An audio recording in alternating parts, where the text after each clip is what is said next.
After a long wait, new legislation which has been passed as law will reshape how aged care is delivered and funded in Australia. Like most countries around the world, our population continues to age, so it is important to have a sustainable aged care system that provides quality care and treats our older Australians with dignity, but this requires adequate funding. The new legislation is founded on person-centred principles that puts you, as the user of care services, in the centre. The aim is to provide more choice and greater control, as well as defined rights for older Australians. But the money is what most people are worried about, so here's what you need to know. The rights in the new Aged Care Act apply to everyone. The new rules for fees apply from the 1st of November 2025, but you may stay under the old rules or receive grandfathering concessions if you moved into residential care before 1st November 2025, or you were receiving or approved for home care as at 12 September 2024. Let's look at the fee changes for residential care. Some room prices have been increasing, but you can find a range of price points, and you will still be able to choose to pay for your room as a lump sum or as daily rent.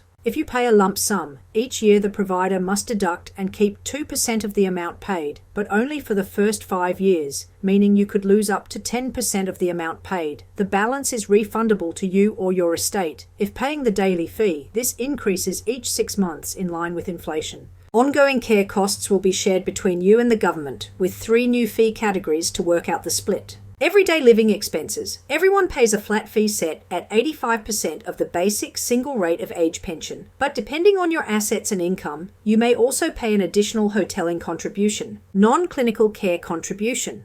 This is your contribution towards the day-to-day support that you receive from care staff. How much you pay is means tested, but it is only payable for the first 4 years and is subject to a lifetime cap. Clinical care. This is the most expensive component, but luckily it will be fully paid by the government. There are fee changes for home care. The Supported Home program starts on the 1st of November 2025, expanding care to 8 levels instead of just 4. Similar to residential care, the costs will be split into 3 categories and means tested to work out how much you pay. Clinical care will be fully paid by the government. Self-funded retirees will pay 50% of the costs for independent support and 80% of everyday living costs. Full pensioners will pay only 5% of independent support costs and 17.5% of everyday living costs. The percentage part pensioners and people who hold the Commonwealth Seniors Health Card will pay is between the above 2 groups and is based on means testing. Your home care contributions are limited by a lifetime cap.